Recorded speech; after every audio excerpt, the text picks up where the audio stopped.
Well, on the surface, social media apps like TikTok look fun and innocent with dances, cooking videos, and harmless pranks. But beneath the surface, there is a darker side. Our Taylor Bruck joins us now to explain. Hi, Taylor.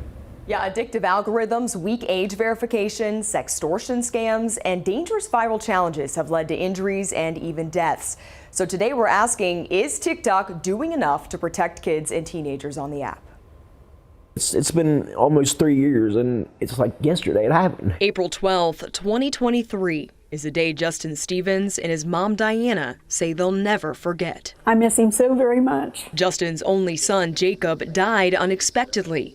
He was just 13 years old. You can't get past it. Who do you blame for your son's death? I firmly believe that TikTok took my son from me. Justin says his son died of an accidental overdose from Benadryl after participating in the Benadryl challenge that prompted the FDA to put out a warning and contact TikTok in 2020. The goal was to take enough Benadryl to hallucinate. Justin says his son consumed at least 12 pills, causing his body to seize. He was hospitalized brain dead, put on a ventilator, and died 6 days later. If you've never lived through it, you don't want to live through it. Jacob's story isn't an anomaly. Parents warn multiple dangerous challenges have popped up on social media in the last 5 years, with injuries and deaths reported worldwide. I just thought it was little corny videos, you know, people do funny things, laugh, ha ha ha, you know what I mean? I never thought there'd be a viral challenge saying to take multiple pills of Benadryl. No, never.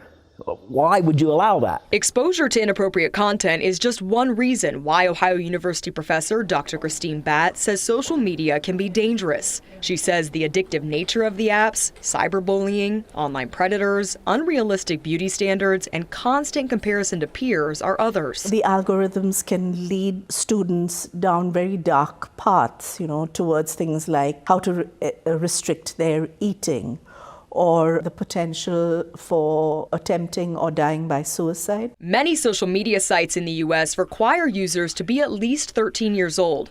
But Dr. Batt says many younger children lie about their age to get an account, pointing to ineffective age verification methods. How can we keep our youth safe? Parental supervision is crucial. Parents need to know that if they are providing technology to their children, then it is their responsibility to understand the dangers of that technology. She also recommends parents set firm limits with social media, talk openly with their children, keep phones out of bedrooms, and monitor what they see online, but adds the responsibility can't fall on families alone. Do you think at this point TikTok is doing enough to protect the youth on the app? I think there's always more that can be done. I think unless there is legislation that mandates that something be done, it may not be. But every social media company can do more, and they should do more. A TikTok spokesperson told us the company takes rigorous steps to safeguard the For You feed for teens and the entire community. Any content promoting dangerous behavior violates the community guidelines and will be removed from the platform. TikTok's website states when they receive reports about a dangerous challenge, they investigate, writing sometimes they don't find evidence of a trend, even when warnings are being widely reported. Do you think it's on the social media companies themselves? Do you think it's on the parents? Do you think it's on the lawmakers? Who do you think is responsible for helping protect our children? Everybody. It takes a community to raise a kid. Like I said, I accept responsibility. You know what I mean? I every day, I battle with myself on what I could have done, to change it. But it's really out of my hand, you know what I mean? Memorabilia and memories is all that's left of Jacob Stevens. Never again to hear, I love you, Dad. I love you, Mom. You know what I mean? Never again will I hear that from him.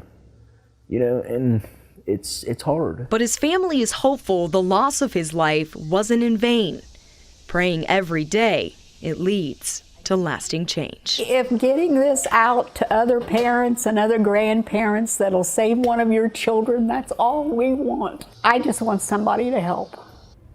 This is heartbreaking. So they mentioned legislation. Is there anything being done federally or here in Ohio to address social media safety for young people? Yeah, so right now, guys, there is no overarching federal law regulating social media verification. More and more states, though, are looking to enact laws to regulate social media. In Ohio specifically, Representative Melanie Miller recently introduced House Bill 226. It's called the App Store Accountability Act. This would require app stores to get parental consent before anyone under 16 can download or buy apps. Just 2 years ago, Governor Mike DeWine signed the Social Media Parental Notification Act. That would have required social media and gaming sites to get parental permission before letting any Ohioan younger than 16 onto their platforms. But this ended up being ruled unconstitutional by a judge, saying that it violated the First Amendment.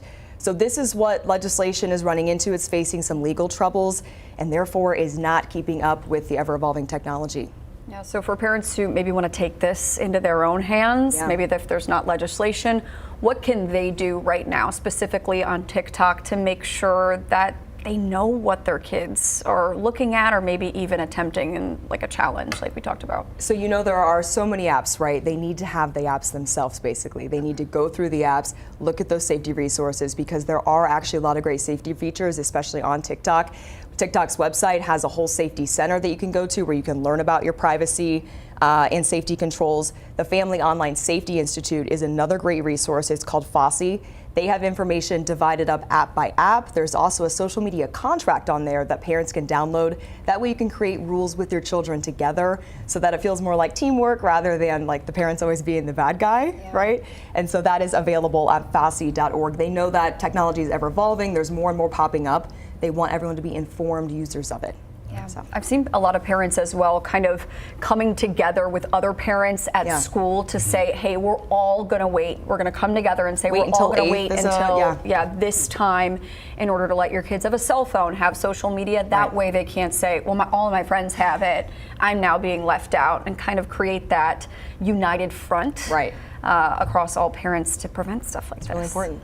Yeah. Thanks for watching our YouTube channel. For more stories in your community, click the subscribe button here. You can also download the Spectrum News app or watch us on TV for the latest information, balanced coverage, weather updates every 10 minutes, and more. We'll see you then.